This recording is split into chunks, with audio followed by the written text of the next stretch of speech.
ಸೀತೆ ಮಾತೆಯನ್ನ ಹೊಗಳೋರು ತುಂಬಾ ಜನ ಇದ್ದಾರೆ, ತಗೊಳ್ಳೋರು ತುಂಬಾ ಜನ ಇದ್ದಾರೆ. ಅವತ್ತಿನ ಕಾಲದಿಂದ ಇವತ್ತಿನವರೆಗೂ ಇದೆ. ನೀವ್ ಯಾರು ಒಳ್ಳೆ ಕೆಲಸ ಮಾಡ್ತಿರೋ, ಈ ದೇವಸ್ಥಾನ ಮಾಡಿದಾರಲ್ಲ ಅವರೆಲ್ಲರೂ ಹೊಗಳಿದ್ದೀರಾ? ಅವ್ರನ್ನ ಯಾರು ಮುಂದಾಳತ್ವ ಇಟ್ಕೊಂಡಿದ್ದೀರಾ? ಅವ್ರು ಹೊಗಳಿದ್ದೀರಾ? ಸ್ವಲ್ಪ ಜನ ಹೊಗಳ್ತೀರಾ, ಈಗ ಸ್ವಲ್ಪ ಜನ ಇವನ್ ಎಷ್ಟು ದುಡ್ಡು ತಿನ್ನೋ, ಇವನ್ ಏನ್ ಮಾಡ್ಕಣ್ಣೋ, ಇದ್ ಲೆಕ್ಕ ಕೊಟ್ನೋ ಕೊಟ್ಟಿಲ್ವೋ, ಇದೆಷ್ಟೋ ಕಲ್ ಬರ್ದಿದ್ದ ಇನ್ನೊಂದ್ 20 ಕಲ್ ಜಾಸ್ತಿ ಬರ್ಕೊಂಡ ಒಡ್ಕಣ್ಣ, ಇದೆಲ್ಲ ನಾವೇನ್ ಮಾಡ್ತೀವಿ? ಸ್ತುತಿ ನಿಂದನೆಗಳು. ಅವ್ರಿಗೇನಾದ್ರೂ ಇದಕ್ಕೆ ಅಯ್ಯೋ ಯಾರೋ ಬೈತಾರಪ್ಪ ಅಂದ್ರೆ ಅವ್ನ ದೇವಸ್ಥಾನನೇ ಕಟ್ಟಂಗಿಲ್ಲ, ಅವ್ರ ಅಪ್ರಾಣೆ ಎಲ್ಲಿ ಕಟ್ಟಕ್ ಬರ್ತಾನ ಅವನು?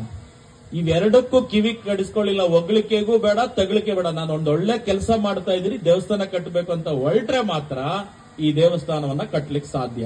ಹಾಗಾಗಿ ನಾನು ಹೇಳ್ತೀನಿ, ಈ ದೇವಸ್ಥಾನ ಕಟ್ಟಲಿಕ್ಕೆ ಇವ್ರು ಯಾರ್ಯಾರು ಕಟ್ಟಿದ್ದೀರೋ ಅವರೆಲ್ಲರಿಗೂ ನಾನು ಹೃದಯ ತುಂಬಿ ಅಭಿನಂದನೆಗಳನ್ನು ಹೇಳಲಿಕ್ಕೆ ನಾನು ಬಯಸ್ತೀನಿ. ಯಾಕಂದ್ರೆ ಈ ಸ್ತುತಿ ನಿಂದನೆಗಳೇ ಬಂದವು, ಅದೆಲ್ಲ ದಾಟಿದ್ದೀರಾ ಅಂತ. ಕೋಪವ ತಾಳದೆ. ಕೋಪ ಹೆಂಗಿರ್ಬೇಕಂತಂದ್ರೆ, ಜಗತ್ತಿನೊಳಗೆ ಅತ್ಯಂತ ಕೆಟ್ಟದ್ದು ಯಾವ್ದಪ್ಪ ಅಂತಂದ್ರೆ ಕೋಪ.